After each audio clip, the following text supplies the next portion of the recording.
ეს ნახე, ამას უყურე შენ, რა დღეში ყოფილა, არავის არ გაუბედავს ამდენი ამ გადაცემას. ეხლა აგენტიდან მტერი და მოღალატეს რა უნდა უქნო და გაანადგურო. მოგებაზე იყო ლაპარაკი თუ იყო ის რომ მოდი გავრისხოთ რა. ლელოს ასეთი ფორმით დაზიანება და ძიმე კრიზისში შესვლა ჩემთვის ძალიან სერიოზული გამოწვევა არის. გილოცავ რომ არ დაუჭერი ხართ აქამდე, იმედს გამოვთქვავ რომ რაღაც პერიოდი მაინც კიდევ არ დაგიჭერენ. დაძაბული სხდომა იყო პოლიცსაბჭოსი. აი პოლიტიკური პროცესის მკვლელობის პროცესის ნიშნები რა არის. აკადემიური ენაც კი გავიდა პოლიტიკიდან, ანუ დინებაზე არიან ტიპები გადასული. არჩევნებში არ მონაწილეობა და ბოიკოტი არ ნიშნავს პოლიტიკურ პროცესზე უარის თქმას. რატო ვერ მოახერხეთ რომ დანარჩენები დაგერწმუნებინათ თქვენი პოზიციის სისწორეში? მაგ დროს გახარია საქმეში იყო უკვე თუ ჯერ არა. ხო და ესე იყო, მამუკამ მიიღო ეს გადაწყვეტილება და ბადრიმ თუ როგორ მოხდა ეს პროცესი? მოდი პარტიები შევარიგოთ და რაღაც გავაკეთოთ. მე ამის არ მჯერა. ირაკლი კუპრაძე თავიდან მომხრე იყო თუ თავიდან წინააღმდეგი იყო? რომ ბოიკოტი არ უნდა იყოს რაღაც არასწორი მოქმედებების კასკადი. ალტინფო მაჯობა თბილისში გახარიას პარტიას. მაგ იგენის დავასახელო ბარი გვარები? დავასახელებ. თორნიკე 200,000 კაცი მომეცი ეგეთი და იდეა ზეგ საჯარო პოლიტიკური ხარაკირი გაიკეთეს. ხოცის ამომრჩევლოში უდიდესი რეზერვია, რომელსაც ჭირდება მუშაობა. კრიტიკული მასა და კრიტიკული უმრავლესობა არ იდგა იქ ნოემბერ-დეკემბერში? ეს საგარეო ვიზიტებიც არის ხშირად შიდა მოხმარების, რომელიც არ მუშაობს. ციხეში წასვლა არ უნდა და წავიდა ბერლინში და აქცია დაანონსა და თვითონ ბრიუსელში წავიდა. თავს აიკრძალავენ ეგენი არაა პრობლემა, დაიშლება. შენი რჩევა რა იქნებოდა დღეს მამუკა ხაზარაძის მიმართ? მაგრამ ეს პასუხი მე ბევრ რამეს მეუბნება.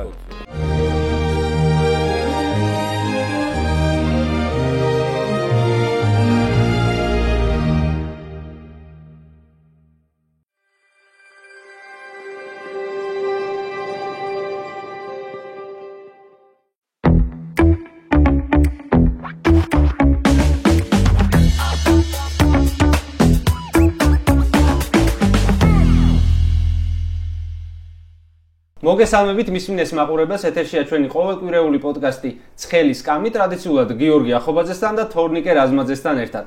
დღევანდელი ჩვენი ეთერის სტუმარია საბა ბუაძე. მოგესალმებით თორნიკე, გიორგი, მადლობა მოწვევისთვის. საბა, შენ ჩემს ეთერში პირველად ხარ, გილოცავ რომ არ დაუჭერი ხართ აქამდე, იმედს გამოვთქვავ რომ რაღაც პერიოდი მაინც კიდევ არ დაგიჭერენ. ალბათ ეს გარკვეულწილად არის დამოკიდებული იმაზეც, როგორ მოიქცევი ქოცების თვალში, ხო? ალბათ ესე არის დღეს, ხო?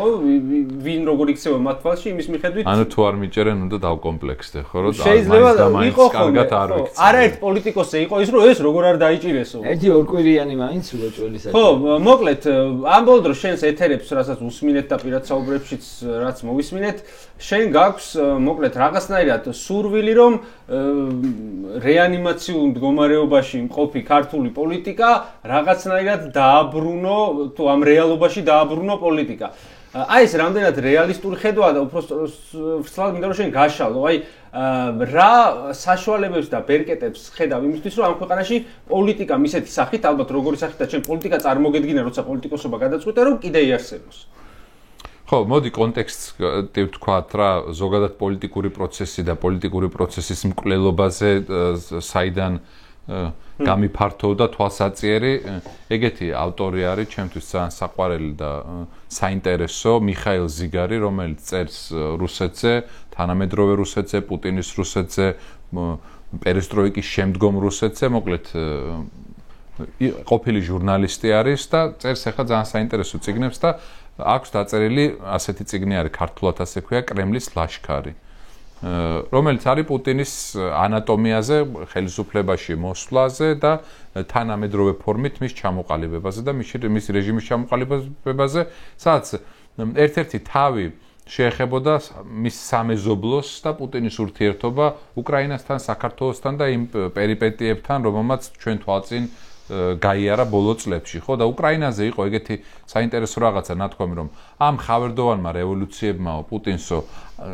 ასწავლაო ისო, რომ პოლიტიკა არისო მისთვისო საშიშიო და სახიფათო, პოლიტიკური პროცესი არისო მისთვისო სახიფათო, ამიტომ ყველანაირად უკრაინის ნარინჯისფერი რევოლუციიდან გამოიტანა ის დასკვნაო, რომ პოლიტიკური პროცესი უნდა მოეკლაო და გადასულიყო ოლიგარქიულ მმართველობაზეო, რაც ბევრად უფრო მარტივი მართვის მოდელი იყო დამორჩილების კუთხით. ხო და მე მაგას დავაკვირდი და მაგას ვიზიარებ მაგაზრს და მიმაჩნია რომ მცდელობა საქართველოშიც იგივე სიხდება. ეხლა ამას პუტინის რუსეთი აკეთებს, ივანიშვილი აკეთებს მათ საამებლად, ივანიშვილი აკეთებს მათი დირექტივით თუ როგორც ხდება, შედეგი არის ერთი და იგივე რომ ვცდილობენ რომ საქართველოშიც მოხდეს პოლიტიკური პროცესი, მაგრამ აქ აუცილებლად უნდა ჩაგეკითხო რომ შენ იყავი ერთ-ერთი ის ადამიანი, რომელმაც პროტესტის ნიშნად ასე აღნიშნა საზოგადოებამ დატოვა ლელო იმის გამო რომ ლელო იღებდა მონაწილეობას პოლიტიკურ პროცესში და ცდილობდა ეგრეთ წოდებული პოლიტიკური ინსტრუმენტის გამოყენებას. ნახე, ზუსტად ეგ ძალიან კაფეოდ უნდა ვთქვათ.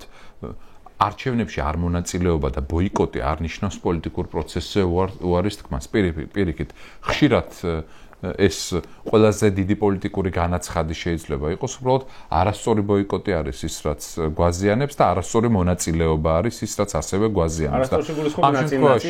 ამ შემთხვევაში ნაწილ-ნაწილ არაკოორდინირებულად კოორდინაციის სურვილის გარეშე საკუთარი რაღაცა ვიწრო ამოცანების შესასრულებლად და მარტო მონაწილეობა მე ასეთად მიმაჩნია რომ ქართულ ოცნებას დღეს ამ კრიზისის ნორმალიზების ილუზიის შექმნა უნდა ან სულაც ნორმალიზება და ასეთი ფრაგმენტირებული მონაწილეობით მოხდა ის რომ მათი აი ამ ნორმალიზების ამოცანას მოემსახურენ ის პარტიები რომლებმაც მიიღეს მონაწილეობა არჩევნებში რა გამოუვიდათ ეს ერთი ცალკე საკითხი არის ის რომ არ გამოუვიდათ სულაც არ არის მათი დამსახურება მათ მიერ გადადგმული ნაბიჯი მათი სტრატეგია ჯდებოდა აი ამ ნორმალიზების რაღაც ამოცანაში, რაც იყო ძალიან ცუდი, რაც იყო ძალიან დიდი შეცდომა ჩემი აზრით, რამაც დააზიანა პროცესი, რამაც დააზიანა ნდობა, მე მიმაჩნია რომ აი არანაცური წარმოშობის პარტიების დაზიანება არის ცუდი პოლიტიკური პროცესისთვის, ამიტომ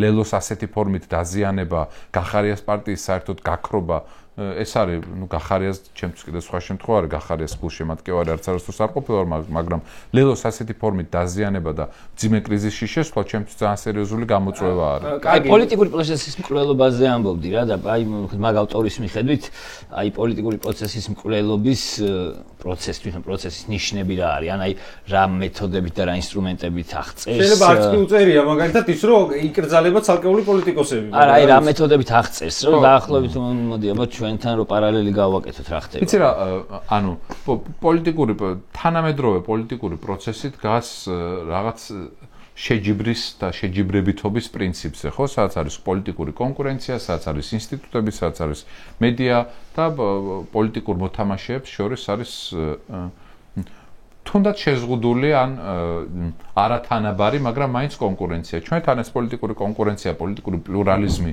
ეს ყველაფერი არის სერიოზული იერიშის ქვეშ ბოლო წლებია, განსაკუთრებით ბოლო 2 წელია, როცა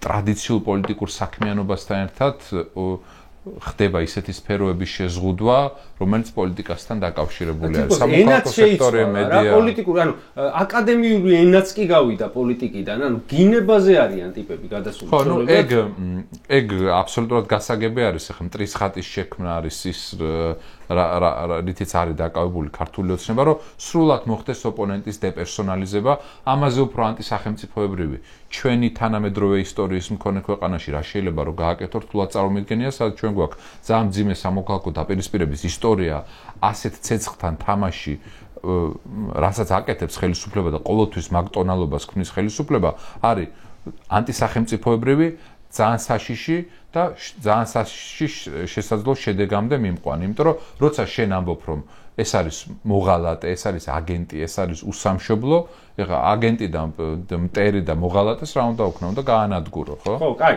ძალიან სპეციფიური შეკითხვა მაქვს. ეხლა მე ვარ გულახდილი ადამიანი, მაგ დონეზე მიცნობ.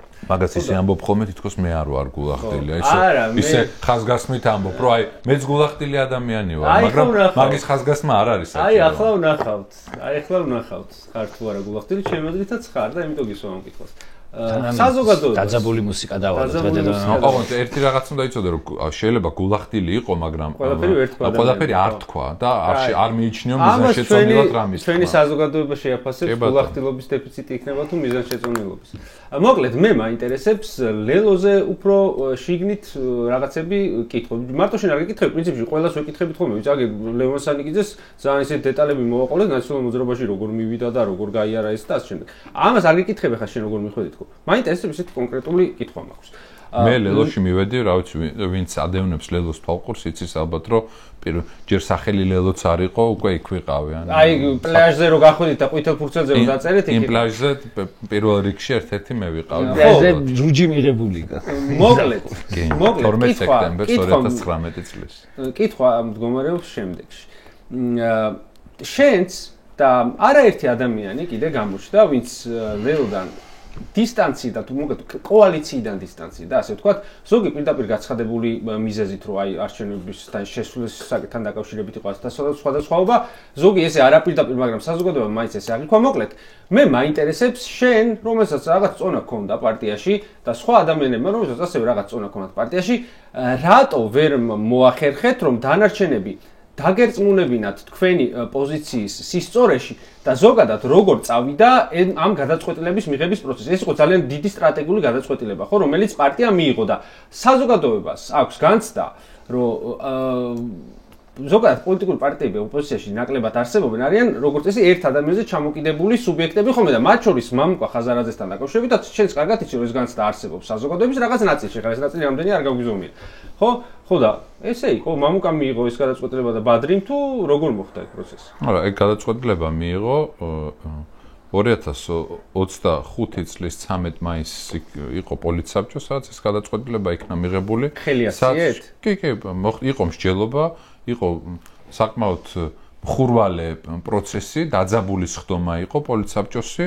მე ამას ეს ჩემთვის ძალიან მძიმე მომენტია, იმიტომ რომ ჩემი დამარცხება იყო, ხო, იმ მოსაზრების და იმ პოზიციის, რომელსაც მე წარმოადგენდი, მე ვიყავი წინააღმდეგი, ახლა ვინ იყო კიდევ წინააღმდეგი? ირაკლი კუპრაძე თავიდან მომხრე იყო თუ თავიდან წინააღმდეგი? ეგ ახლა ჩემი გულწრფელობა როგორ არის? აგერ მყავდათ ირაკლი და უნდა გეკითხათ ეგ და კიდე გექნებათ ალბათ შანსი. მაგრამ ეს პასუხი მე ბევრ რამეს მეუბნება. გითხოთ, მე შემიძლია ჩემი წილი გულწრფელობა გითხრა და რაღაც ეთიკა შევინარჩუნო და მე ვიყავი თავიდანვე წინააღმდეგი, ეს იყო 13 მაისს, მალევე ალბათ 10 დღეშივე ამ ხმე ბოდიში როგორ გაიყო დაახლოებით რამდენზე დაახლოებით ისე გაიყო რომ ეს გადაწყვეტილება ის კი არ გაიყო ხმები დალაგდა იმგვარად რომ ეგ გასაგებია მაგრამ დაახლოებით დაუჭირა მხარი რამდენად დიდი იყო უმრავლესობა იმას შორის ვინც ითხოვდა შესულას არჩევნებში მაგას არანაირი მნიშვნელობა არ აქვს შეიძლება 90 იყო ხა ისევ სხვის მაგივრად მთხოვ რაღაც გულს არა მე ადამიანებთან ხელებას არ გთხოვ დაახლოებით რაოდენობას კაცო ეგ მაგ პარტიის შიდა საქმე არის ეხლა უკვე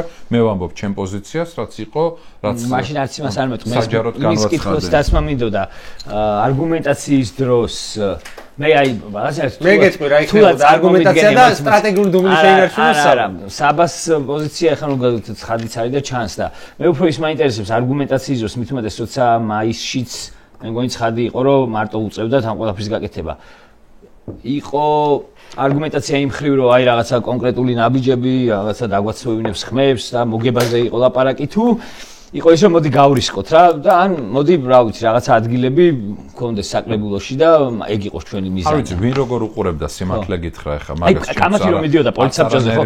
თუ პოლიცსაბჭოზე უბრალოდ კენჭისყრა იყო, ამის არ იყო პოზიციების გასვლა გამოსვლა? იყო კამათი, მე წარმოადგენდი ამ განსხვავებულ პოზიციას და შემიძლია გითხრათ რომ ეს განსხვავებული პოზიცია როდესაც თქვი, მალევე ასევე განვაცხადე ჩემ თანაგუნდელებთან, ჩემ მეგობრებთან, რომ ამ გადაწყვეტილების გაცხადების შემთხვევაში, საჯაროდ გამოცხადების შემთხვევაში მე დავტოვებდი პარტიას, იმიტომ რომ ამ გადაწყვეტილების არც მორალური და არც პოლიტიკური პასუხისმგებლობის გაზიარების სურვილი არ მქონდა, იმიტომ რომ ძალიან მარტივად გეტყვით რა, არც მორალურად არც პრაგმატულად ეს გადაწყვეტილება ჩემი აზრით არ არის. მაგრამ გახარია საქმეში იყო უკვე თუ ჯერ არა.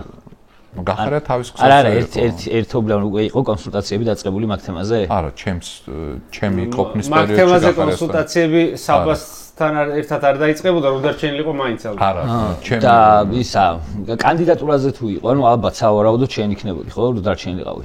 არა, საერთოდ არ ყოფილა კანდიდატურაზე საუბარი, თუმცა მე ვიყავი თბილისის ორგანიზაციის თავმჯდომარე, მე ვიყავი და ამავდროულად ჯერ კიდე ვარ მომდევნო 10 დღე ყოველ შემთხვევაში კიდე თბილისის საკრებულოს წევრი, ფრაქციის თავმჯდომარე, თბილისის და ურბანულ საკითხებზე აქტიურად მომუშავე ადამიანი და ხო, ალბათ ბევრი ადამიანისთვის ლოგიკური იქნებოდა ის, რომ მე შეიძლებოდა ყოფილიყავი თუ ამ პროცესში დავრჩებოდი, ხო? ოღონდ კანდიდატურებზე კიდე ერთხელ მოვყვა. მაშინ არ იქნებოდა ლაპარაკი ჯერ. მოდი ლელოს თემა ამით ამოვწუროთ თუ რამე ისეთი არ გაგახსენდა მე კითხვა ან არ გაგვიშთა სურვილი.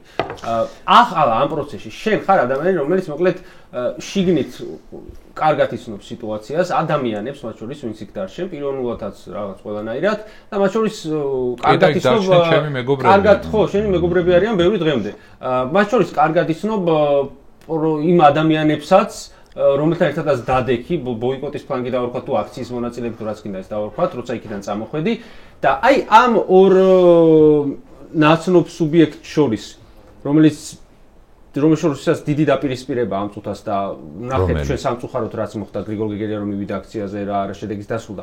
რაღაცნაირად აბსოლუტურად ამაზენი იყო ეს გრიგოლ გეგელიას შემთხვევაში რაც მოხდა, იმიტომ რომ ჩვენ თუ დავემსგავსეთ კოცებს თუ მაგ პოლიტიკური კულტურის რაღაც ფორმით მიღება რითი განსხვავებით მაშინ რითი ვართ მათზე უკეთესები, ხო? როგორიც არ უნდა იყოს განსხვავებები ჩვენ შორის, როგორი დიამეტრალურად განსხვავებულიც არ უნდა იყოს ჩვენი პოლიტიკური პოზიციები, არ შეიძლება უბრალოდ. უბრალოდ სამთქი რომ გრიგოლ გეგელია ერთ-ერთი ბოლო ქართულ პოლიტიკურ სპექტრში ვინც უნდა ცემო იმის წინ შეიძლება შენ იყოს საცემი თქო. მე ვიტყვი რომ საბა ალბათ გრიგოლ გეგელიას მეერე იქნება საცემი.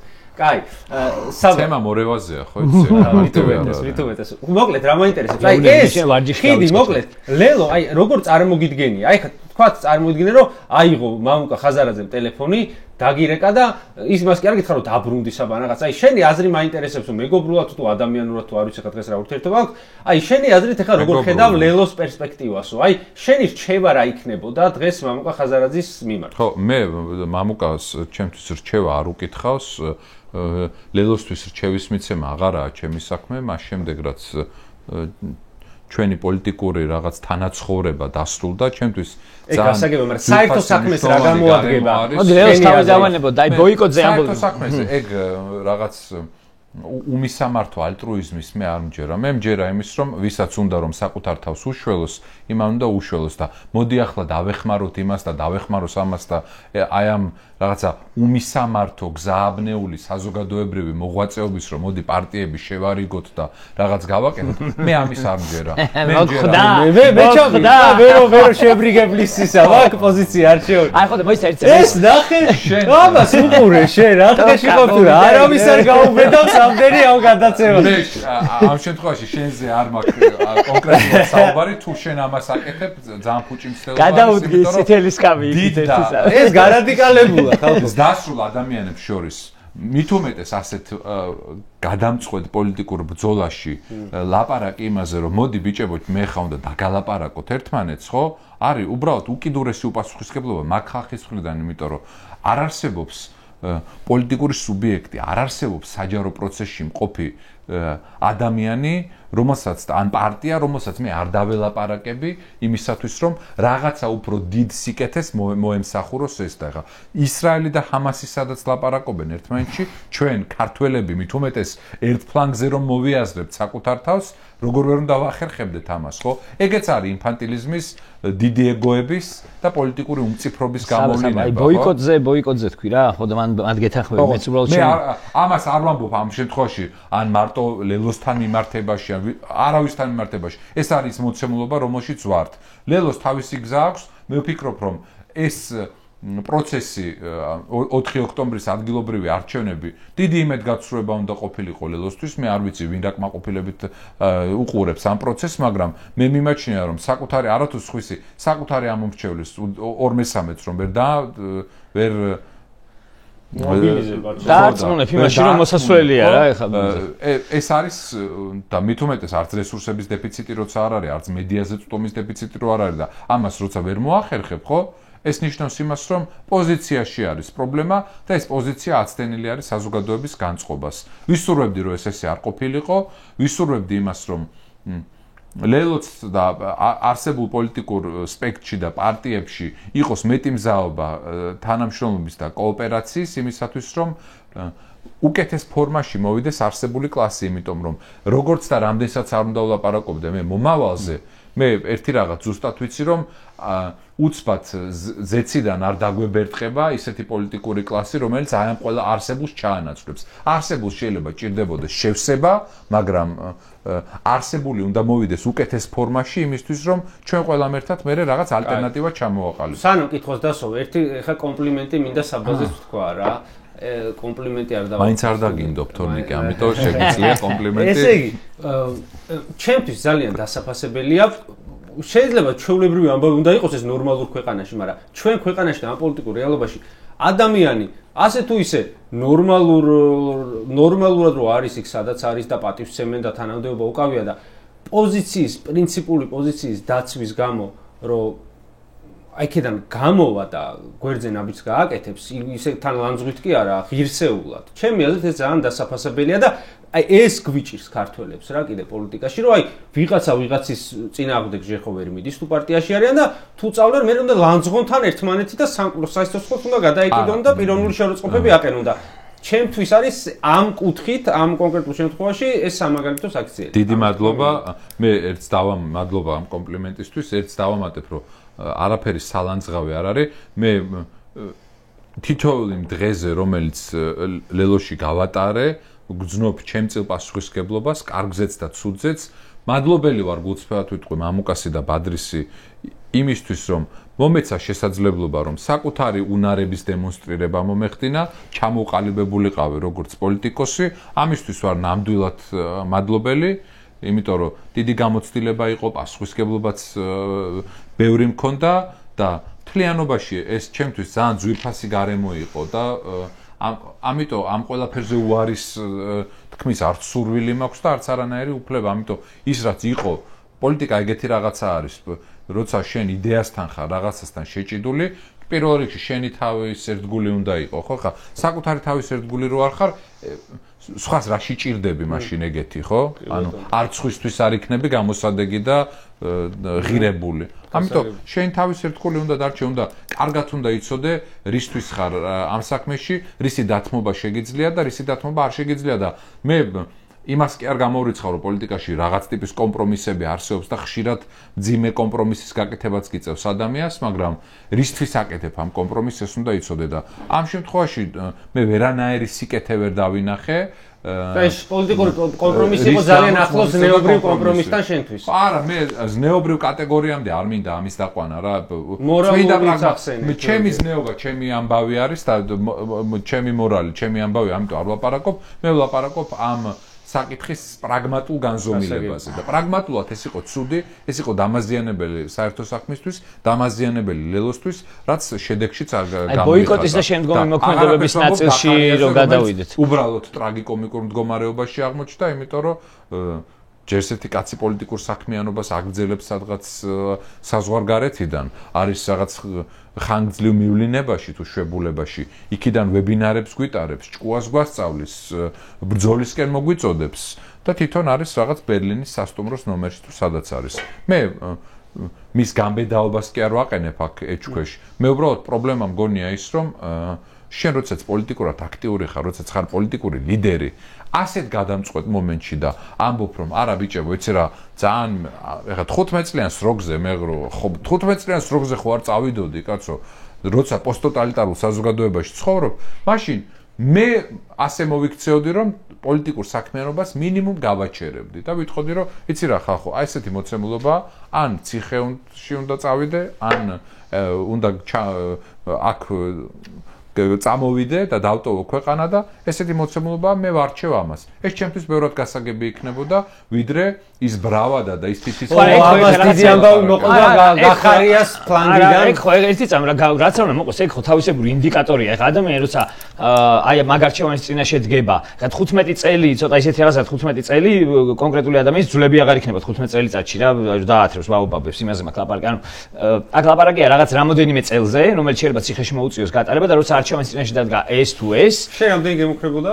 8.5 როგორც მიგუნახეთ მე რა სხვა შემთხვევაში. შენთან შედარებით კიდე 19 და 20 წლის ხალხი იყო, რომელიც შენს დიდი გამბედაობით შეხვდი ამ განსაცდელს ნამდვილად და ჩემ პატივისცემას დიდასტურებ ამათ შორის ამის გამოც, მაგრამ 19, 20 და 21 წლის ბიჭები აი დაუწუწუნებლად საპატიმროში რო სხედან, ეს ჩემთვის უბრალოდ რთული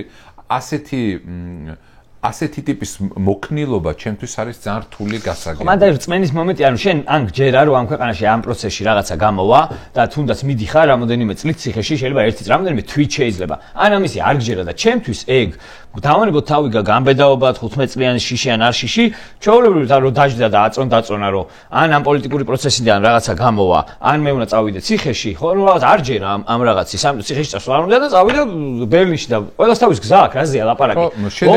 ეხლა რაღაცა მე კიდე ზემოდან რო იყურებიან და ის იქიდან რომ იმდენ საქმეს აკეთებსო არ გამოდის ეგრე და ამ საქმის კეთებაზე მივიღეთ ის რომ ალტინფო მაჯობა თბილისში გახარიას პარტიას, ალტინფომ გადალახა ბარიერი, შეიყვანა თბილისის საკრებულოში ერთი ადამიანი, გახარიამ თბილისშიც და საქართველოს ქალაქების ძალიან დიდ ნაწილში, იქ სადაც ასპარეზობდა, ბარიერიც ვერ გადალახა, რაც არის ძალიან ლოგიკური ასახვა ამ ყველაფრის. და ყველაზე სახიფათო არის რომ ეგ ამორჩეველი, მათ შორის ლელოსიც და გახარიასიც, რომელიც აღარ მივიდა არჩევნებს და მეორჯერ ალბათ აღარ მივიდა, აღარც არც ქრიანს და არც 25-ს გააფერადებს, ამწუსაც დარჩენილია არჩევანის გარეშე. და აი ეს რაღაცა როგორ იძახის ხოლმე, ნიშამშვილდაძე, ესე პლავნად გადავიდეთ იმ თემაზე, რომ ბოიკოტში ესე ვთქვათ გადასვლისას შენ ახსენე რომ ბოიკოტი არ უნდა იყოს რაღაცა არასწორი მოქმედებების კასკადი. შენ როგორც პროცესიდან რაღაცა იმ პარტიიდან დისტანცირდი, დარჩი პროცესში პოლიტიკურ პასუხისმგებლობიდან არა. არა, მაგას არ ვიძახი. მე შენი ხედვა უფრო მაინტერესებს, ეხლა ჩვენ შეიძლება პირადად რაღაც საუბრები ქონია, უბრალოდ სხვებსაც მოვასმენინოთ. რაღაც ხვივდათ ამ პატარა დისკუსია ხა. ისაც არ მოგვისმენია, ხო?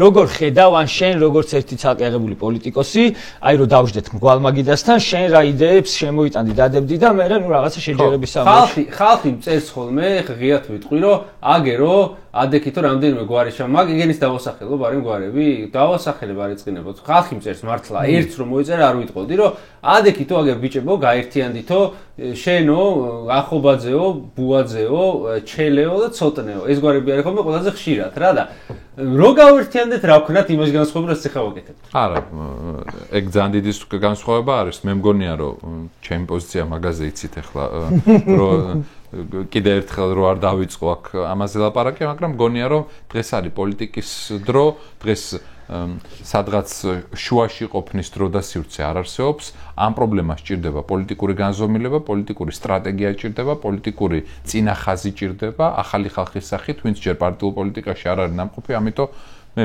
მივესალმები ნებისმიერი ფორმით თან უნარიანი გონიერი და კარგი ხალხით და გუწრფელი და პატიოსანი კარგი ხალხით კი პოლიტიკური სპექტრის შევსებას მივესალმები, იმიტომ რომ მგონია რომ ეს არის იმ რეცეპტის ნაწილი, რასაც შეუძლია ცვლილებების დაჩქარება საქართველოში. მაგრამ ეს აკრძალვები და ეს არჩევნების ფაქტობრივი გაუქმება და ამ რეალობაში აი მე მართლა აბნეული ვარ ამ კითხვას, იმიტომ კი არის, აი ხა მე რომ კითხოს ადამიანმა აი რომ მითხრას რომ ეხა თორნიკე აი 200,000 კაცი ვარ ძმაო და აი შენ გამოყვები და შენ გვითხარი აი რა არის ეხა სწორი მე ჯერთი გამოჭირდება პასუხისმგებლობის აღება ამაზე იმიტომ რომ იმ 200,000 ადამიანი შენ ამას რა ციხეში წასვლა არ წასვლის საკითხია ლაპარაკი ჯერ ერთი 200,000 ის არ ვიცი რამდენიც გამოყვება თქო მე მეორე კონკრეტული იდეა რომელშიც 100%-ით ვარ დარწმუნებული აი ხა ის უნდა გაკეთდეს ხვალ ის უნდა გაკეთდეს ძნელი მოსაფიქრებელი იმიტომ რომ არ ვიცი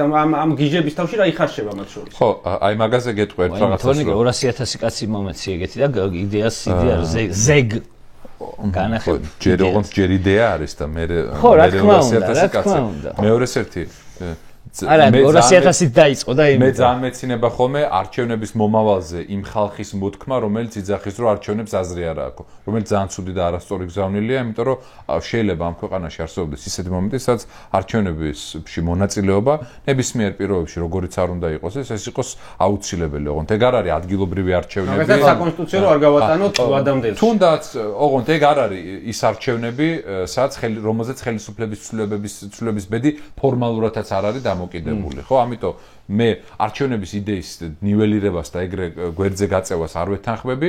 რაც შემიძლია გითხრათ გიორგის კითხვის საპასუხოდ, რომელიც ეხებოდა ძველი პროცესის რაღაც შეფასებას, მე მგონია რომ 2020 ძველი შეფასებას არ უფრო მე ძველი შეფასებებისგან თავს ვიკავებ, იმიტომ რომ ბევრი შეცდომები, საკუთარ შეცდომებზე რაღაცებს ხან ვსწავლობ, ხან ვერ ვსწავლობ და აი შენ როგორც შენი ხედვა მაინტერესებს წინ აი რაღაცა აი თორნიკემ რას თქვა რომ 200.000 კაცი 200.000 არა, მაგრამ აი იდეის დონეზე რა შეიძლება 200.000 ადამიანამდე მოქალაქემდე მიიტანო შენ ან რაღაცა შენი თანამოაზრეების რაღაცა გუნდი რო შეიკრას, რა იდეა შეიძლება მიიტანო, როგორი ფორმით ან რა შეიძლება შესთავაზო ახალი საქართველოს მოქალაქეებს ისეთი რომ აი მაგალითად ამას ველოდებოით ამდენი ხანი ჯიგრები ხართ ეგ რო თქვითო 200.000 კაცი აი მოდი რომ რაღაცა ეგეც იტყვის რომ აი ეს ხალხი აი ჯიგრები ხართ აი რა ვიცი კონცეფციის და სადღეგრძელოს დონეზე არის მის ეგეთი რაღაცა და ხო არა სადღეგრძელოს ვიცი ხე რო არ იტყვი მაგრამ ხო მე გეტყვი იმას რომ ის ძველი შეცდომები უნდა გავიაზროთ რაც იყო რა წარუმატებელი არასწორი ბოიკოტი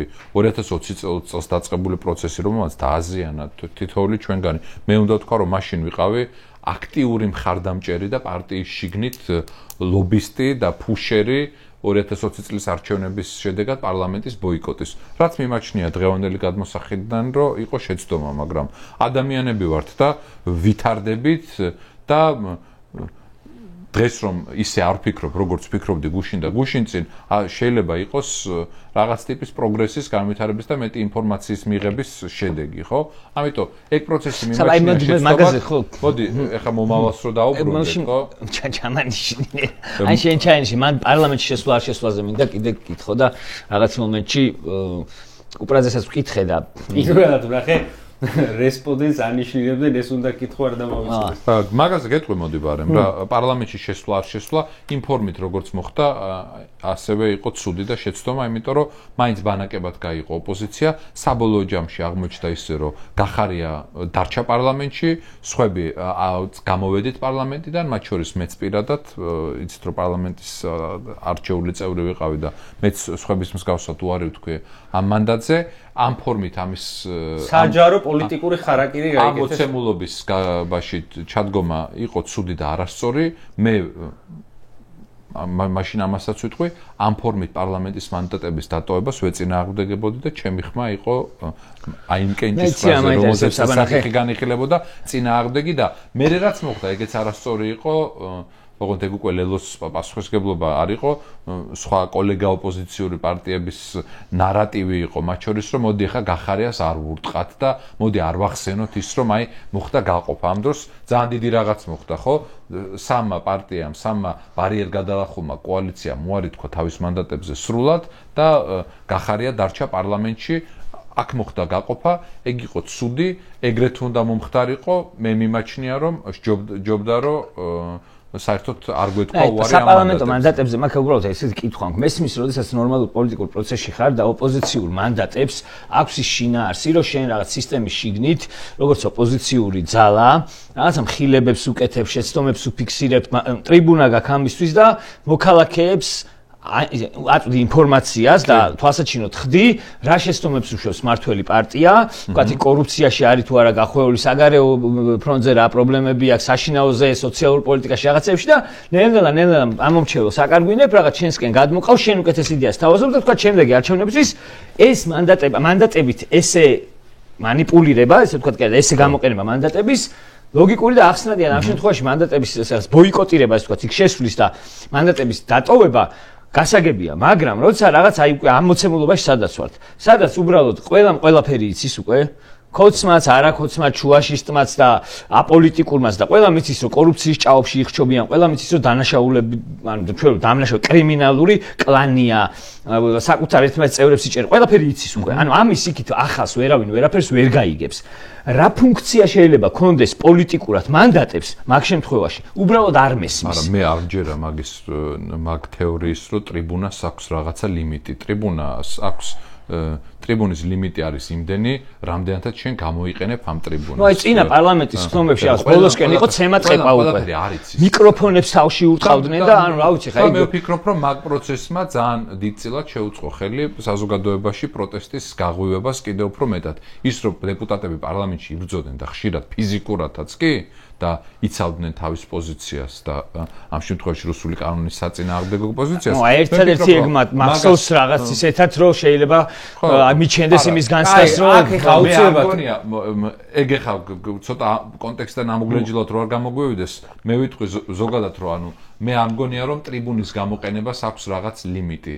მე მგონია რომ ჩვენ ყველაფერი იცის მოცემულობაში არ ვცხოვრობთ. მე მგონია რომ ხალხთან მეტია სალაპარაკო, მეტი ამბავია მისატანი, მეტად უნდა გავაგებინოთ. მეტი ამბავია მისატანი ქოცებზე თუ მეტი ამბავია მისატანი იმაზე ჩვენ რას ვაპირებ? ყველაზე ვისაც ჭირდება დაწუნება. არა, ნახე, ორი რაღაცა ამბავი შეიძლება მიტანო მოქალაქესთან. ერთი შენ რას აპირებ და მეორე ისაც აფუჭებს.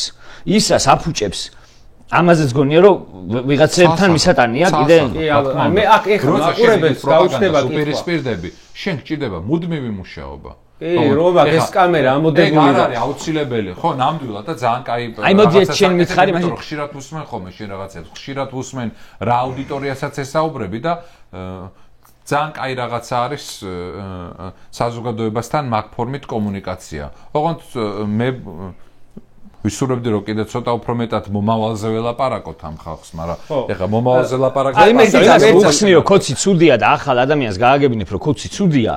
მე მოდის კითხვა რომ კაი კოცი ცუდია და აბა მაშინ ესენი თუ არა აბა ვინდა მეორე ნაწილს არა ერთი რომ ნაცები ვიყვრიან და მეორე ეგ არ არის რომ ტრიბუნასთან დაკავშირებული საკითხი, ეგ არის დაკავშირებული იმასთან რამდენად შენ შეგიძლია საკუთარი თავი საზოგადოებას აჩვენო როგორც ალტერნატივა და მაგის საუკეთესო ტესტი იცი რა არის რომ 2024 წლის არჩევნები რომელიც ჩვენ გამოვაცხადეთ რეფერენდუმად ისეთად ასეთად უმნიშვნელოვანესად არაფრით არ განსხვავდებოდა სტანდარტული არჩევნების აქტივობისთან და შეგიძლია ნახო აქტივობა როგორი იყო და თუ ვენდობით მინიმუმ აქტივობის ციფრებს მაინც ნახავთ რომ აქტივობა არ იყო ისეთი სადაც არჩევნებზე არ ნამყოფი ხალხი სკეპტიკურად მყოფი ადამიანები ადგა და მოვიდა არ მოსულან ხო მაგას ვიზახი ანუ აქეთან ნაწილში სადაც შენ ხალხო პასიურ ამორჩეულში არა ბოდიში არამედ კიდე ქოცის ამორჩეულში უდიდესი რეზერვია რომელსაც ჭირდება მუშაობა. კაი, ეხლა ხალხი გვიყურებს და მე რატოღაც გონია რომ აუცილებლად გაუჩნდებოდა არაერთ მაყურებელს აი ესეთი კითხვა, რაც ახლა მე გამიჩნდა.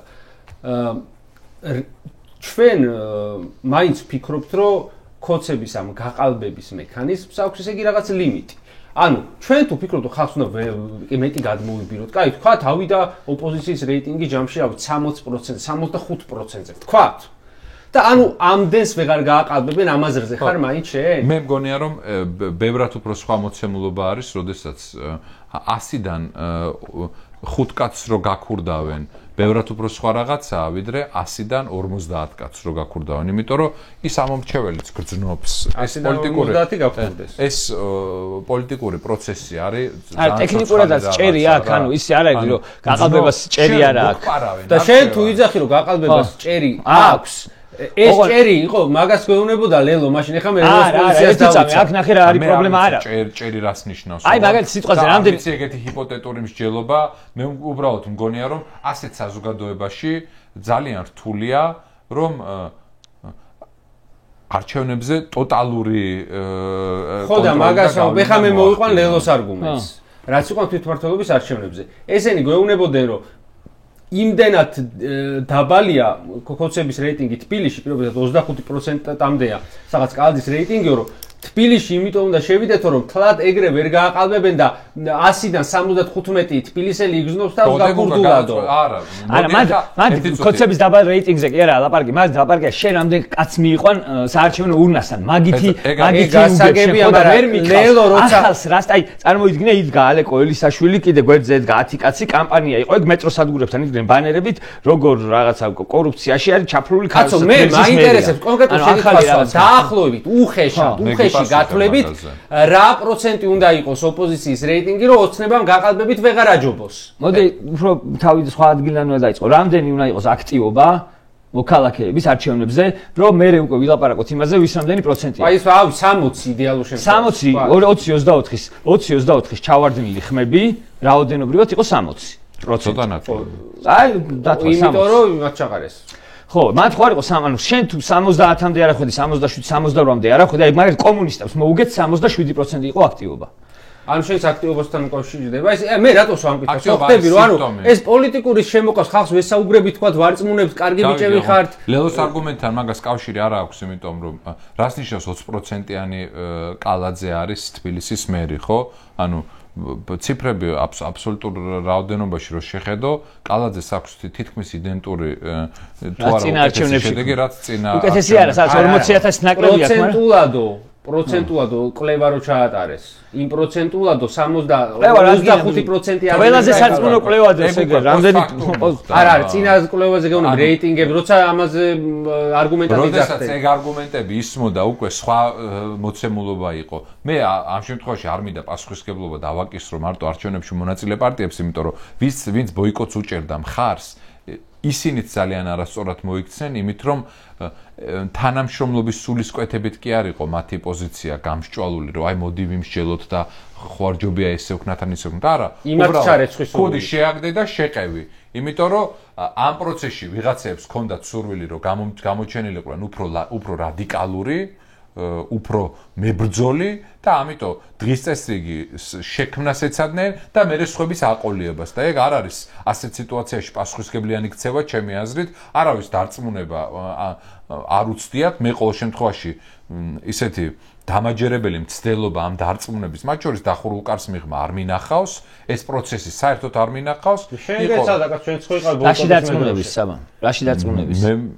მე ვცდილობდი ზუსტად, ანუ ჩემი რა შეიძლება პოლიტიკოსმა პარტიაში ყველაზე რადიკალური გააკეთო და დადო არის იმათთან გეუბნები სხვა პოლიტიკურ პარტიებთან შენ გეცადა ეს ბოიკოტის სწორად გატანა თუ კომუნიკაციაში ხელშეწყობა რომელიც რახან ისინი კომუნიცირებენ. იმ პარტიებმა უკვე დაიწყეს ეგ პროცესი, ანუ ვიღაცამ საჯაროდ დაიწყო პროცესი და მე შენ საჯაროდ გიწევდა ამის პასუხი. ჯერ კიდე თებერვლიდან დაიწყო ლაპარაკი ამაზე, ნიკა მელია და ნიკა გვარამია მახსენდება ამ პროცესის მე დრო შეებათ, რომლებიც ამბობდნენ, რომ აი, აბა თქვით შენი პოზიცია ადგილობრივ არჩევნებზე, აბა ამ საჯაროდ იყო ამაზე. ძალიან ბევრი ლაპარაკი. მოდი ახლა აწყოზე ვთქვათ, აწყოზე და მე მომავალზე. ანუ მომავალს ეხება გარკვეულწილად. ანუ ამ წუთას არის რეალობა, რომ აუქმებენ უკვე ვახსენეთ, ხო, პოლიტიკურ პარტიებს და ცალკეულ პოლიტიკურ ლიდერებს, მათ შორის შენ ალბათ არ მოხდები, არ ვიცი. კაცმა არ იცის. კაცმა არ იცის, მაგრამ შეიძლება ჩვენს მოხდეთ ისე სულ არ ვართ პოლიტიკოსები. ხო, მაგრამ აი აქ ამ რეალობიდან ამ გადმოსახედიდან შენ როგორც ამ წუთას აპარტიული ადამიანი. როგორ უყურებ ამ ბარიერ გადალახული 4 პარტიის არსებობის გაგრძელებას? რას ურჩევდი თქვა, აღარ გიკითხები, არაფერს არ ურჩევდი მეუბნება, მაგრამ როგორ უყურებ, რა იქნება მათ შორის პროცესის ურჩევდი არა, შენი გზა რა არის? ანუ ქართული დემოკრატიისთვის, რომელიც აღარ ვიცი უკვე არსებობს თუ არა, სწორი რა იქნება? ეგ მაგოთხმა პარტიამ რა უნდა გააკეთოს? გავიგე, მაგოთხმა პარტიამ უნდა გააკეთოს ის, რაც უნდა გააკეთოს ყველა პარტიამ.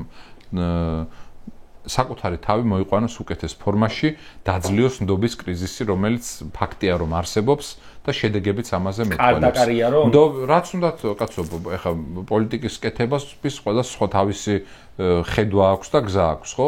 ნდობა უნდა აღადგინონ, იმიტომ რომ ნდობის კრიზისი გამოჩნდა არა 4 ოქტომბერს, არამედ 27 ოქტომბერს, 25 ნოემბერს გამოჩნდა ნდობის კრიზისი პარტიებში, მაშინ როდესაც აი ამ შედეგის მქონე პოლიტიკურმა პარტიებმა დაანონსებულ საპროტესტო აქციებზე ვერ გამოიყვანეს საკუთარი ამომრჩევლის 5%-იც. ნუ იმანაც შეუწყო ხელი, რომ ერთ-ერთი მთავარი დამაანონსებელი 25 ნოემბრის აქციაზე, ანუ პარლამენტის პირველი სხდომას, როცა უნდა ჩატარებულიყო, როცა აანონსებდნენ, რომ არ შეუშვათო და ისე ვქნათო, აქცია დაანონსა და თვითონ ბრიუსელში წავიდა, ხო? ისე ახლები ყველაზე კარგად გამოჩნდნენ. ხო ამ პროცესში ერთი შეხედვით, იმიტომ რომ არც რევოლუციის აქტიური მხარდამჭერები იყვნენ და არც არჩევნებში შესულან.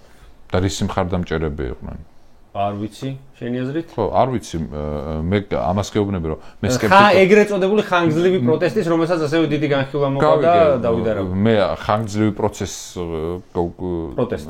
ხო, მე პროტესტის მჯერა როგორც ასეთი, მჯერა ამ პროტესტში პარტიების როლის გაზდის, მაგრამ ეხა ცალკეულად რო არ შევაფასო ესენი, ისევ დაუბრუნდეთ რა უნდა გაკეთდეს. ნდობის კრიზისი უნდა იქნას დაძლეული. ამ ნდობის კრიზისი რო არსებობს, არ ვიცი თუ გინდა შემეკამათეთ, მაგრამ მე გეუბნებით, რომ ეს ნდობის კრიზისი გამოჩნდა ჯერ კიდევ 1 წლის წინ, როდესაც არჩევნების მოპარვის საფუძველზე დაანონსებულ აქციაზე პარტიებმა ვერ გამოვიყვანეთ საკუთარი ამომრჩევლის 5%-ი. დაძლევადია? ხო, ეხლა დაძლევადი არის თუ არა, მაგას პროცესი გამოაჩენს. მე მგონია რომ სხვა გზა არ არის. ზოგი ამბობს რომ ამეთო დაიხურონო, მოკლედ ჩაირეცხონო ეს არსებული პოლიტიკური პარტიები და ახლები წამოვიდეს. ეგ არის ის პროცესი, რომელსაც პოლიტიკური ბაზარი დაარეგულირებს. ასე ვთქვათ, მე მჯერა რომ პარტიების მგონია რომ პარტიების მცდელობას რაღაც შედეგი ექნება, ვის როგორი შედეგი ექნება, ეს არ ვიცი, მაგრამ როგორც დასაწყისში გითხარით, მგონია რომ გამოსავალი არის იმაში, რომ ჩვენ გამოვჩნდეთ როგორც ალტერნატივა. ცვლილებებს დღეს აფერხებს ეგ რომ ჩვენ როგორც ალტერნატივა არ ჩანვართ. ის რომ აქ ალტერნატივა არ ჩანს, მე არის მნიშვნელოვანი ფაქტორი ჩვენი პარტნიორებისთვისაც, იმიტომ რომ მათ მოქმედებისგან აბრკოლებს მათ შორის ისიც, რომ აი კი ჩვენ ვიმოქმედებთ, მაგრამ აი აბა რა ხდება, როგორ ფორმაში არიან, ადგილზე ვინ არის, ვისაც შეიძლება დაველაპარაკოთ, რას ფიქრობენ, რა სტრატეგია არის.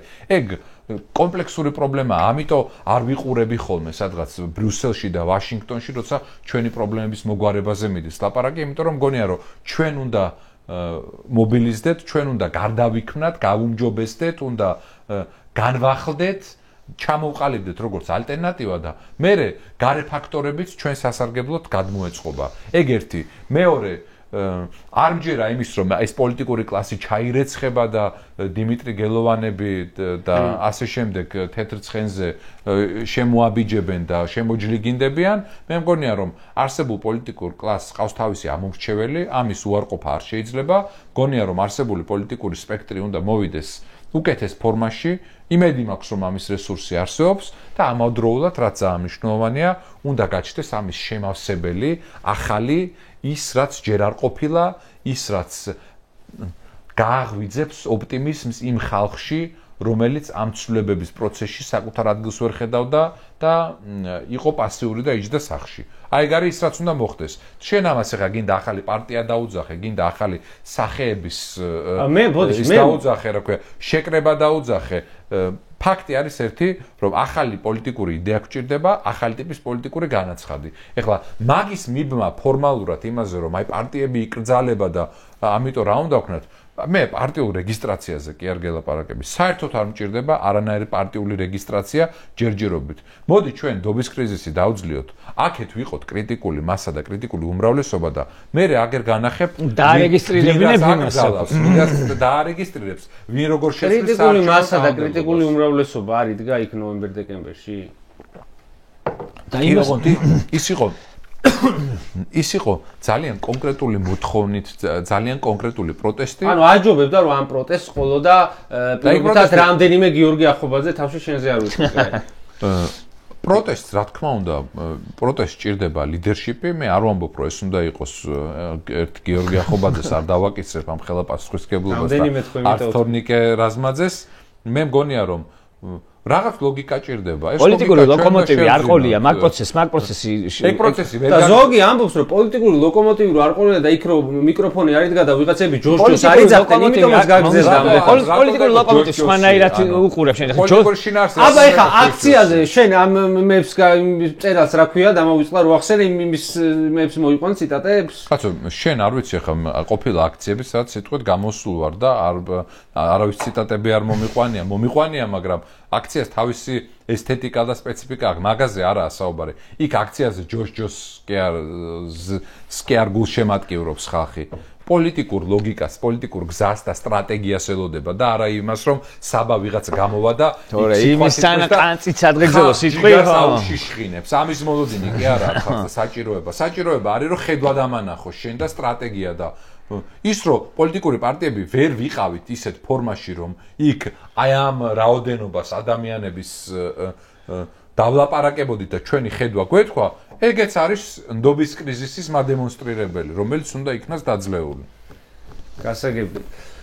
მე მინდა კითხო აზრი ჩვენს საერთაშორისო მეგობრებზე, რომლებიც ჩართულობის გარეშე და უკვე შედეგად რაც არის ეს მე მაინც დავარქვევდი ნაწილობრივ არალეგიტიმაციას, იმიტომ რომ აგერ ვიღაცა ერდოღანმა კი ჩამოართვა ხელი. ხო და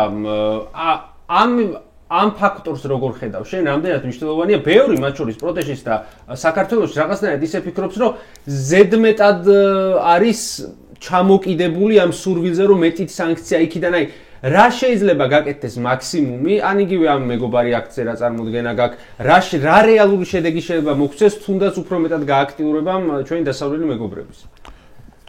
ჩვენი პარტნიორების გააქტიურება, ცასახა გზავნილები, ცასახა მოქმედებები არის მნიშვნელოვანი, მაგრამ მეორე არის მოლოდინი რამდენად არის და მე ამ ვითარებაში ის რაც მოხდა, ეგეც ქართული ხალხის ძალიან დიდი მიღწევა და დამსახურება არის ამ რეალობაში. კიდევ ერთხელ ვამბობ, ჩვენი პარტნიორების აქტიურ მოქმედებასაც ჩემი აზრით აბრკოლებს მათ შორის ის, რომ არ არის არ ჩანს მკაფიო ალტერნატივა. როცა ჩადის 20 კაცი, 20-ვე იძახის სხვადასხვას, 20-ვე წარმოადგენს რაღაც ძალიან პატარა პოლიტიკურ ჯგუფს, არათუ პარტიულ ინტერესებს. 20 NGO ჩადის და 20 სხვადასხვა შეხვედრას მართავს და ხალხი იძახის, რომ არა გვაქვს ხალხო საქართველოსთვის ამდენი დრო, 20 კაცი რო ჩამოდიხართო და ხშირად იგივეს გვეუბნებითო ან სხვადასხვას გვეუბნებითო, რაღაც ერთიანი პოზიცია შეკარითო, ხო?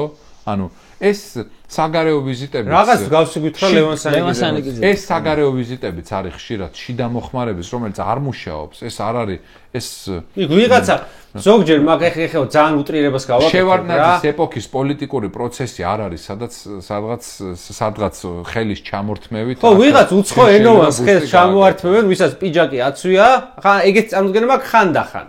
შეიძლება იმედი ავწდები. ანუ ვიღაც უცხო ენოვანს, ვისაც პიჯაკი აცვია ხელს ჩამოართვა, ჩვენ სერიოზული შეხვედრები ქონდა კონგრესში თუ სენატში და რაღაცა. შენ რეგიონებში გასვლა გინახია კამპანიის დროს. რა ვიცი, არ რეგიონებში. აი ეგრე იქნება საზღვარგარეთაც რა. არა, საზღვარგარეთ მუშაობა არის მნიშვნელოვანი, მაგას უნდა დავაკმინებ, თუმცა მე მგონია, რომ სწორი მუშაობა ჭირდება. სწორი მუშაობა და აქ ადგილობრივი პოლიტიკური ლოგიკის შექმნა, იმიტომ რომ შენ აქედან ლოგიკა თუ არ წაიღე და თუ არ გააგებინე იმ ხალხს, რა გინდა, ვინ ხარ, რას აპირებ, როგორ აპირებ, რა სიტუაცია არის, ძალიან რთული იქნება. ისინი ძალიან დახვეწილი პოლიტიკურ ენაზე ლაპარაკობენ და პოლიტიკური კულტურით მოძრაობენ და აქედან შე რაღაცა ფნისტოუნის იმითი რომ ჩადიხარ კეტით და სამი ეგეთი რომ ჩადის და ვერაგებინებს საერთოდ ხალხი ყავს, რომელიც ძალიან მე ვიცახი რომ არა ხალხზე არ მაქვს ინდივიდებზე არ მაქვს ლაპარაკი. როგორც აი პოლიტიკური იდეა ჩაგაქ იქ ისეთი რომელსაც უბრალოდ თავს და ბოლოს ვერ პოულობენ სადახარ. ზოგადად ცუდი დრო არის, ერთით უნდა ვთქვა გულწრფელები რომ ვიყოთ, ცუდი დრო არის ჩვენთვის. არც არის სოფლიოში. არის ცუდი დრო და ამ ცუდ დროში ჩვენ ნაცვლად იმისა რომ უკეთესად ვემზადებოდეთ და შესაძლებლობის ფანჯარას ან ჩვენი თქვნიდეთ ან ამ შესაძლებლობის ფანჯრის გახსნას ველოდებოდეთ, ჩვენ სრულად მოუმზადებელი ვართ როგორც ქვეყანა და სახელმწიფო რომ გამოვიყენოთ ეს შანსი როცა მოგვეცემა. ჯერ ეს შანსი კარგად არ ჩანს, რეალობა ობიექტურად არ არის მარტივი სოფლიოში, უკრაინაში მიმდინარე ომი მაგას აჩვენებს, რეგიონში არსებული არასტაბილურობა მაგას აჩვენებს, მაგრამ ასევე ზუსტად რეგიონში მიმდინარე პროცესი მარწმუნებს იმაში, რომ კრიზისმა შეიძლება შუას შესაძლებლობა, როგორც ეს მოხდა სომხეთს და აზერბაიჯანს შორის და ძალიან მძიმე საყურებელია ჩემთვის, რომ ჩვენ დავრჩით მოტოვებული, ჩვენი ღმერთისგან ბოძებული რეგიონული როლის ათვისებას ვერ ვახერხებთ. შარმელ-შეიხში, სადაც ჩვენი ტრადიციული 30 წლიანი სტრატეგიული პარტნიორი თავის პარტნიორებს ხდებოდა ამერიკის შეერთებული შტატები, მის მოკავშირეებს, ამ პოტენციურ მოკავშირეებს, საქართველოს იქ არ ყოფნა, იყო ძალიან მძიმე რაღაცა და ჩვენი მძიმე მდგომარეობის კიდევ ერთი აღიარება და დადასტურება. იქ იყო რაღაც უამრავი მოთამაშე იყო, სომხეთი იყო, აზერბაიჯანი იყო, თურქეთი იყო, ბევრი მნიშვნელოვანი რეგიონული მოთამაშე იყო, საქართველო არ იყო. და ეს არის ძალიან მძიმე მოცემულობა, რასაც ჭირდება გამოსწორება. ეხა ესეთი კითხვა მაქვს, აი თან ხა ისევ არსებული სიტუაციის შეფასებებზე აღარ მინდა წავიდეთ, რა ვიცი უკვე ვინმესთვის ხდება, მაგრამ აი ამ მომავალს მე მაინც იმ პერსპექტივიდან უყურებ, აი ხა გუშინ ღამე შეუვარდნენ ადამიანს სახში მცირეწლოვან ბავშვებთან რაღაცა დღეს გადაცემაზე რომ მოვიდი ეხლა ჩვენი გადაცემა ხო ცოტა გვიანი წერება ძვირფასო მაყურებელო უბრალოდ ადრე იწერება და ერთი კვირის შემდეგა ამიტომ რამე ისეთ თუ მოგეჩვენათ რომ რაღაც დროს ეს საუბარიაო ამის ბრალია დღეს მოკლედ როცა ამ პარასკევს მოვდიოდი შეუვარდნენ ადამიანებს და მათ შორის ერთ-ერთ წავდო მცირეწლოვანი შვილები და არაერთს თან არაერთს ხო და ერთი ადამიანის ის მოვისმინე რა კომენტარი და ბავშვებს ხო იარაღით შეუვარდნენ და ეს ბავშვები ატირეს და ანერვიულეს და რაღაცა ესეთი კომენტარები ქონს სპეციალურად რომ ამ ძაღლს ხა თუ არ გააჩუმებ ბოდიში და უკან გაუკეთებ დუბინკას და მე შენ წაგიყვან და შენ გაგიკეთებ და აი ესეთი დამოკიდებულება იგივე შეიძლება გამეორდეს თითოეულ ჩვენგანი სახში ხო და მე არ მიკვირს ეგოღონთ ამას აი პოლიტიკურ არ მე კი არ მიკვირს მე მიკვირს შენი რაღაც უფრო ზედმეტად ოპტიმისტი მეჩვენები შენ რო აქ გონია რომ აი პოლიტიკური პროცესის გაცოცხლება თუნდაც შესაძლებელია პოლიტიკური პროცესი პარტიისა ყოფნა არ ყოფნაზე არ არის დამოკიდებული თორნიკე პოლიტიკური პროცესი არის აზროვნების პროცესი და მე სანამ ვარსებობ იქამდე ვაზროვნებ ხო ხონათქვამია კოგიტო ერგო სუმ ვაზროვნებ მაშასა და მე ვარსებობ და ვიღაცას გულუბრყვილოდ გონია რომ რაღაც ხელოვნური დაბკოლებებით პოლიტიკური პროცესისთვის შეიძლება ჩემი სააზროვნო ადამიანური საწყისის განადგურება, მაგრამ მე სანამ ვარსებობ და სანამ ვარ თავისუფალი ადამიანი და ასეთად მიმაჩნია საკუთარი თავი, ესეთი რაღაცეები ვერ გამაჩერებს. ამიტომ ნუ ჩავიკეტებით რაღაც ამ ფორმალისტურ ნაჭუჭში, რომ აი პარტიების აკრძალვა მიდის. ჩვენ საერთოდ არ ვართ ჯერ იმ ეტაპზე, სადაც რაღაც ფორმალურ რეგისტრაციებს უნდა ვეძებდეთ. მძიმეა, ცუდი სიმპტომია, დიქტატურისკენ გადადგმული კიდევ ერთი ნაბიჯი არის, მაგრამ დიქტატურა არ დამყარდება იქამდე, სანამ ჩვენ ვაგრძელებთ ჩვენი პარტიების აკრძალვასაც იმიტომ ახერხებენ, ხო, რეალურად რაც თქვა ეხა საბამ 26 ოქტომბრის მერე რომ ჩაინიშნა საპროტესტო აქცია, რომელიც ჩანიშნა პოლიტიკურმა პარტიებმა, იქ 5%-იც არ გამოვიდა. შესაბამისად, დარწმუნებული 2013 წელს ან 14 წელს რო ითქვა ნაციონალურ მოძრაობას კარგა გძალავთო. ნაციონალური მოძრაობის გაცილებით მეტი მხარდამჭერი თავისუფლების მოედანს გაავსებდნენ. ქუჩაში რას ქვია გძალავთო. თავისუფლების მოედანს გაავსებდნენ. ნაციონალური მოძრაობა გამოდიოდა კიდევ. მე ხა ყოველთვის ნაციონალური მოძრაობის ოპოზიციაში ვიყავი და დღესაც ძალიან მძიმედ აღვიქვავ იმას, რადაც ჩამოყალიბდა ნაციონალური მოძრაობა და თვითონ ბევრი პრობლემა აქვს, მაგრამ ნაციონალური მოძრაობის დემონიზება, ისევ როგორც სხვა პოლიტიკური ოპონენტების დემონიზება, ხო, ხანგრძლივი მრავალწლიანი კამპანია იყო, ხო? ანუ ნაციონალური მოძრაობის მიმართ საშუალო სტატისტიკური კოცის მიუღებლობა, მე მგონი დღეს უფრო დიდია, ვიდრე 2013 წელს იყო. აი ესეთი თუმცა ძიმე მემკვიდრეობა ქონდა და აქვს ნამდვილად ნაციონალური მოძრაობა. აი ეს კითხვა მე მგონი სხვა რესპონდენტისთვის არ დამისვია, მაგრამ შენ რაღაცნაირად ესეთი რაციონალური ადამიანი რახან ხარ, მაინტერესებს შენი გადმოსახედიდან წარმოდგინოთ სამომავლო რეალობა, როცა ქართული ოცნება ხელისუფლებიდან გავუშვით, წავიდა, მოუგეთ არჩევნები, რაღაცა არ ვიცი. და დადგა რეალობა, რომ უნდა იქნას გამოძიებული ის დანაშაულები და სავარაუდო დანაშაულები, ასე ვთქვათ, ჩვენ კიდე რო ვიცავთ რაღაც ეთიკას, ხანდახან ჩემ თავზე მეცინება, მაგრამ ჯანდაბას. ეთიკა გაქვს ან არ გაქვს? ეთიკას გულს ხო სავარაუდოს რო უწოდებ ხა დანაშაულებს. სავარაუდო შენზე მეტყოლებს დადებით. შენ თავი. ხო, სავარაუდო ხო დაქტოვოთ მარტო. კიდე გვინდა. ახლა იტყვია და აღარ ვიტყვი კიდე ჰომოფობიური მებს. მოკლედ ეს ამოვჭრათ. ეს ამოვჭრათ. რატო დატოვება იყოს? შენზე არ გადმოვიდა შენებს გაბრალებენ ტროლები. ხო და ეს სვავს და იმიტომ კითხვას ვინ სვავს იმას ველაპარაკები. მოკლედ შენ რო სვავდი შენ გელაპარაკებოდი.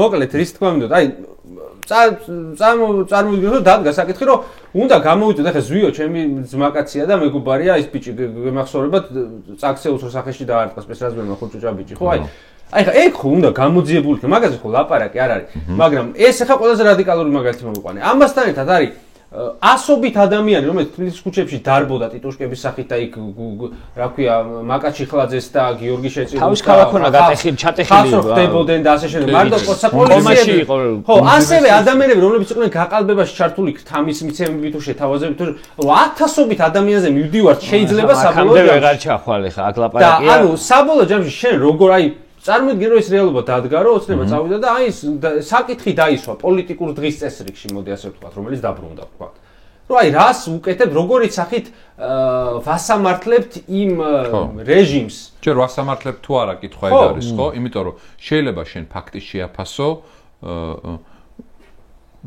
პოლიტიკური რაღაც პოლიტიკური და სამართლებრივი სანქციის გარეშე ან შეიძლება შეაფასო კიდეც და მეგონი იმაზე ვთანხმდებით რომ ქართული ოცნება არ უნდა ავკრძალოთ როგორც პოლიტიკური პარტია ხო მე საერთოდ თავს აიკრძალავენ ეგენი არა რომ დაიშლება ქართული საუკეთესო ამგრძალავი და საუკეთესო არბიტრი არის ხალხი იტყვის ვინ ხალხმა ჩემი აზრით აგერ ზოგიერთ პარტიას ისეთი მძიმე განაჩენი გამოუტანა თუნდაც ამ არჩევნებზე რომ აკძალვაზე მაგას ჯობდა ისევ აიგზავთ იყვირებდნენ მაინც აკძალესო მოვიდა აკძალვაზე ბევრად უარესი არის მე არ მეგონა გახარიას ესე თუ მიაწვებოდა ეს მე ფაქტია კარგი არა ეხა ის მაინტერესებს ანუ აი ეს სად უნდა გავიაროთ ეს ოქროშუალედი სად არის რომ არის მაგ რაღაცა რეპრესიები ხომ უნდა დაიწყო მაგრამ თან დამნაშავე ხომ უნდა დაისაჯოს კარგი კითხვა ნახე შენ შეიძლება რაღაც დათმო იმისთვის რომ მიიღო რაღაც უფრო დიდი სიკეთე. მან კითხვა არის ის რომ შენ აგძელებ ამ გზას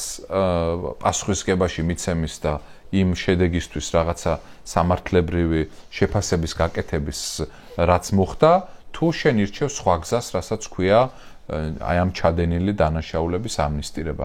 ჩვენ რაც არასდროს არ გაგვიკეთებია ეს შემიძლია გითხრათ ანამდვილებით არის აი ფართო მასშტაბიანი მრავალწლიანი პოლიტიკური ამნისტია რომელიც პასუხისმგებლობიდან გაათავისუფლებდა ყველას ვინც წარსულში იყო ხელისუფლებაში. აი გიორგის ჯიბეში ხელი ჩაყო და ნარკოტიკები ჩადო. აი რანაირად ახლა შეიძლება ქრისტიანულად ადამიანურად მიუტევო.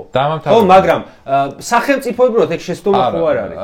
მაგას ვამბობ ეგ არის ივანიშვილი და ქართული ოცნება მაგისტვის ძალიან აპატარავებს სივრცეს ეგეთი პოლიტიკური დიდსულოვნებისთვის და მიტევებისთვის მაგრამ ეხა აქ ლაპარაკი დიდსულოვნებაზე და მიტევებაზე კი არ არის. აქ არის ლაპარაკი იმაზე, რა იქნება უკეთესი ჩვენი სახელმწიფოსთვის და სახელმწიფოს ინტერესი რაში იქნება. და მაგაზე უნდა შევთანხმდეთ მაგ ცვლილებების მერე.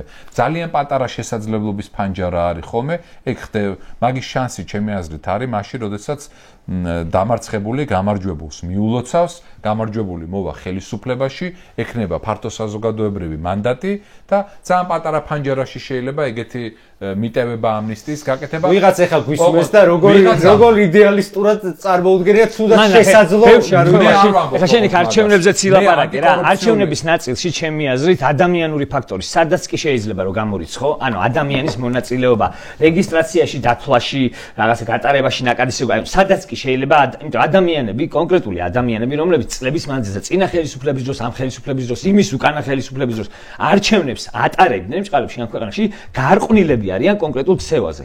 ანუ არ უბრალოდ ვერც კი წარმოუდგენიათ რომ შეიძლება სამართლიანი კონკურენტული არჩევნები ჩატარდეს. ამიტომ ეხლა ეგეთ ხალხს ეხლა მე ხო დააშენებ მართლა ციხის თავზე. უბრალოდ ეგეთ აი ძალადობრივი დანაშაულებით ჩაიდინა ალბათ ისინი ხალხი აწამა და მანქანებში ისინი ეს მანქანები რო შექმნეს და იქ შიგნით ხალხს აწამებდნენ ეხლა მან სხვა ეგ არ არის უმრავლესი მაგრამ შენ რა ზომასაც გაწვდი მოსახლეობის სიტყვაზე ხო იქ ხო რაღაცეზე დასასმელად ობიექტურად რომ მიუდგე თუ დაუნტკისდათ ამ ადამიანებს ბრალე ყველაფერი ეს არის სისხლის სამართლის დანაშაული ჩემთვის მაგალითად ძალიან იდეალური იქნებოდა რა ის საერთოდ არ მინდა არავის აი ის ვინც ჯიბეში ხელი ჩამიყო და ჩამიდო აი რომ გამოვიდეს აი ეს აღიაროს თქვას და წავიდეს სახლში და დატოვოს ის ადგილი ახალგაზრდა პოლიციელთვის, რომელიც იქ მოვა კრიმინალთან საბრძოლველად და არა კრიმინალის ჩასადენად. მაგას ჭირდება ძალიან მაგარი იქნება და კონსენსუსი. შენ მზად ხარ, რომ ამ შემთხვევაში აპატიო იმ ადამიანს, ვინც არც მაინტერესებს ასიზავს თორნიკე, მე თუ მეცოდინება, რომ ჩემი შვილი ისეთ ქვეყანაში დარჩება, სადაც გრიგოლ კაჭკაჭიშვილი პოლიციაში აღარ იმუშავებს. რავი, წავიდეს და ბუხართან დაჟეს წვადები შეწვას რა. მე გუწევარ გეტყვი, ეგ არის, მე ბევრი მიფიქრია მაგაზე, იმიტომ რომ მაქვს რაღაცა ანტიკორუფციული ბექგრაუნდი, ბოლო 11 წელია მუშაობ კორუფციაზე და კორუფციასთან დაკავშირებულ საკითხზე, ბევრი მილაპარაკია და მიფიქრია მაგაზე, მათ შორის იმ განზომილებაში, რომ აი კორუფციული გზით მიღებული ქონების კონფისკაცია როგორ შეიძლება რომ მოხდეს ხელისუფლების ცვლილების მერე და ბევრი ფაქტორია დაკავშირებული მაგასთან. მან ეგ არის ისეთი მნიშვნელოვანი საკითხი ჩემი აზრით, რომელსაც მე მაგალითად, რომელზეც პოლიტიკური პასუხისმგებლობის ერთი გუნდის ან ერთი ადამიანის მიერ აღება ძალიან რთული იქნება, თუ რაღაც მკაფიო სურათი არ იქნება იმ მომენტისთვის, ეგ არის ისეთი საკითხი, რომელსაც მე პირადად გამოვიტანდი პლებისციტზე და ხალხს ვკითხავდი რა საზოგადოებრივი განწყობა არის და გულწრფელად დავაპირისპირებდი ორ ბანაკს, ამნისტიის და პატიების ბანაკს და სამართლიანობის ბოლო წვეთამდე დამკვიდრების ბანაკს და საინტერესო პროცესი შეიძლება იყოს. $300 მილიონი რო აქტივს ახლა წაღებული ზოგ-ზოგიერთებს, ხო? კიდე ერთხელ ვამბობ. რაც უფრო მეტად უკუძალის პრინციპს რო შევხედოთ, ხო? რაც უფრო მეტად მიდის ჩაჩექმნა ახლა ცვლილებების მოსურნე ხალხის განსხვავებული პოზიციის იმ ხარის, რომელსაც ჩვენ წარმოვადგენთ, მით უფრო მეტად რთულდება ის რომ ჩვენ აქედან რბილ მიდგომებზე ლაპარაკი საერთოდ, ხო? რბილი გამოსავალი აქედან ისეთი, რომელიც შეიძლება სახელმწიფოებრივად იყოს უკეთესი. ბიჭო, იმიტომ გვეძახიან ხოლმე, რომ ესენი ვერ არიან კარგად, ხო? რა ეხლა რო შეხედო, რომ რეებს გვიკეთებენ და ჩვენ ამ გადმოსახედიდან კიდე აქ რაციონალურად განხილვა. ეს ალბათ დადებითად მეტყველებს ჩვენზე არ შემიქება ხათავს, მაგრამ ბიჭო, ესე მეგონი გარკვეულწილად იმასაც ცდილობენ რომ ჭკვიდან გადაგვიყვანონ და აქედან დაიწყოს რომ არა ჩვენც უნდა დავხოცოთ და მაინც არ ვამბობთ მაგას. მე მასზე არ ვზრუნავ, მე ვზრუნავ იმ ქვეყანაზე, სახელმწიფოებრიობაზე, სადაც მე ვცხოვრობ, სადაც ჩემმა შვილებმა 50 კოცი ჩინოვნიკი სბედი როგორი იქნება მაგაზე გაცილებით მეტია ჩემთვის ის როგორი ბედი ექნება ამ ქვეყანას უახლოესი რავი 20 50 წელი რა. ჩემი შვილები აქ ცხოვრობენ, ჩემი შვილების კლასში არიან ქართული ოცნების დეპუტატის შვილები, შესაბამისად უყურებ იმას, კი დღეს ვქონდა სხვა შორის. რა გესალმებიან ხო? მოიცა, აი ეგ დეტალები უნდა მოგაყოლო. აი ეგ ნაკლებად მნიშვნელოვანია. იმას ჩვენ ვართ პატარა საზოგადოება და უნდა ვიყოთ ძალიან ფრთხილად ეგეთ რაღაცეებთან რა. ჩემთვის ძალიან მნიშვნელოვანია ჩემი შვილი გაიზარდოს სწორ გარემოში, არატოქსიკურ გარემოში და ეგეთ რაღაცას ძალიან შეუძლია ადამიანური ცხოვრების, არა მარტო პოლიტიკური ცხოვრების, ადამიანური ცხოვრების დაძაბვა და დაჭიმვა ძალიან შეუძლია. ამიტომ და არც შენ შვილმა უთხრას იმას მამა ჩემი რატო დაიჭირეო და არც პირიქით იმან უთხრას მამა ჩემი რატო დაიჭირეო. ხო, ნამდვილად. მით უმეტეს როდესაც პატარა ქალაქია, პატარა საზოგადოებაა, პატარა ქვეყანაა ზომით და მოსახლეობის რაოდენობით ვამბობ. ამიტომ კარგად უნდა დავწონოთ, ეხლა გამიჭირდება რო გითხრა რამე მზა რეცეპტი მაქვს თუ არა, ხელისუფლება რო შეიცვლება ან ცვლილებასთან ძალიან ახლოს რო ვიქნებით, კიდე დამპატიჟეთ და გეტყვით. ან სადაც ვიქნები, იქ მკითხეთ. იმედია რომ ერთად ვიქნებით. რო გადავახვიოთ ერთი წელი ჩვენ ყველა ცხოვრებაში, ერთი წელი ან ორი წელი რა არის ადამიანის ცხოვრებაში და მით უმეტეს სახელმწიფოს ისტორიაში ორი წელი რა არის, მაგრამ ისეთი რაღაცები ხდება დღეს ახლა ჩვენ ამ გადაცემაში რაზეც ვლაპარაკობთ, აი ერთი წლის ან ორი წლის შემდეგ გადმოსახედიდან შეიძლება ვთქვათ, რომ აუ რაზე ვსაუბრობდით და ეხლა რა ხდება, როგორც პოზიტიური კუთხით იყო შეცვლილი რაღაცა, მაგრამ ასევე ნეგატიური კუთხით. პოზიტიურის რა გითხრათ? თორემ 2 წელიწადში აქ შვეიცარიას ვერავაში. 2024 წლის 28 ნოემბრის შემდგომი საქართველო არის ბევრად უფრო სხვა ქვეყანა და საზოგადოება, ვიდრე 2024 წლის 28 ნოემბრამდელი საქართველო. აღარაფერს ვამბობ 2024 წლის 26 ოქტომბერს, აღარაფერს ვამბობ უკრაინის წლის თებერვალს და აღარაფერს ვამბობ 2020 წელს, აღარაფერს ვამბობ გავრილოვის ღამეს. დღეს ახლა წარმოიდგინე გავრილოვი რო ჩამოვიდეს პარლამენტში, იგივე მგრძნობელობა იქნება, იგივე ტიპის პროტესტი შეიძლება მოყვეს ამას. მე ამას ვამბობ ძალიან დიდი განგაშით და უკმაყოფილებით, რომ ჩვენ გინდა არ გინდა სამწუხაროდ საზოგადოების მგრძნობელობის რაღაცნაირად მოჩლუნგება ხდება. ხო. ხო.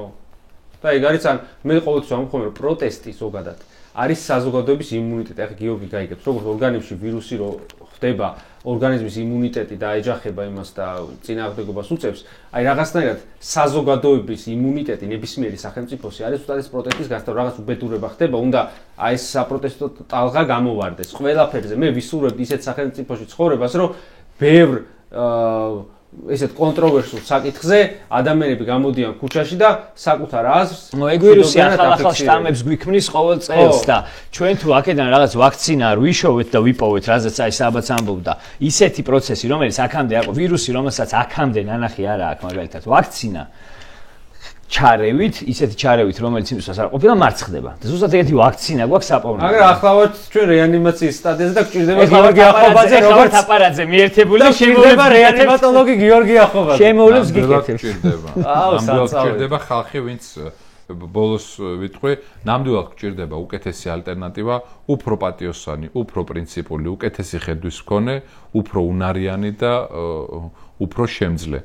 მე მგონია რომ ეგეთი ხალხი არის, მე მგონია რომ ეგეთი ხალხი აკაცის, მგონია რომ ეგეთი საზოგადოება ვართ და დრო არის რომ ამ საზოგადოებამ რაღაცნაირად აჩვენოს თავისი თვითგადარჩენის ინსტინქტი, რაც გულისხმობს კრიტიკულად გააზრებას არსებულის და ფოკუსს და ორიენტირს მომავალზე. ბევრი მინიშნება იყო ამ გადაცემაში და გამგებმა გაიგოს, არა საბამ? ხო, მე ზოგადად სხვა შორის პოლიტიკოსთვის ზედმეტად პირდაპირი ვარ ხოლმე, ამიტომ ვცდილობ რომ მინიშნებებისთვის სივრცე მინიმალურად დავტოვო, რასაც არ ვამბობ ხოლმე, ხშირად ხდება იმიტომ რომ არ მაქვს პასუხი, არ ვიცი და იმიტომ არ ვამბობ ხოლმე.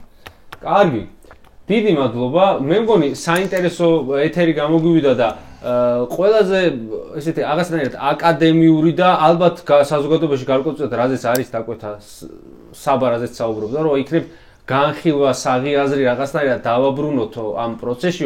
ჩვენ დღეს ვეცადეთ ეს რაღაც კუთხით თეორიებზე წავედით, იმიტომ რომ მომავალზე როცა ლაპარაკობ, არავინ არ იცის დედამიწის უგზე რა მოხდება, ხო, მომავალში. იმედია რომ თქვენთვის საინტერესო იყო, გამოიწერეთ ჩვენი საკომუნიკაციო არხები და ასევე შეგახსენებთ, რომ ჩვენი გადაცემა ეძებს სპონსორს. გიორგის რატო ეცირება ამაზე, არ ვიცი. მეგონი იმედი არ აქვს. გიორგის იმედი არ აქვს, რომ აბათარ რეკლამა, ჩვენთან რეკლამას ვინ მოიტანს, იმასაც დავყურავენ. შემდეგ პატარა გარმოს მოვიტან და გადაცემის ბოლოს დაუკრავ. ვისაც არ გეშინიათ, რომ კონცები დაგხურავენ ჩვენ გადაცემაში რეკლამის მოტანის გამო, მოიტანეთ. ვისაც გეშინიათ, გაგიგებთ და ჩვენ მაინც აქედან არც წავსვლელები არა ვართ. დიდი მადლობა ყურადღებისთვის, მადლობა საბას. მადლობა თქვენ. მადლობა.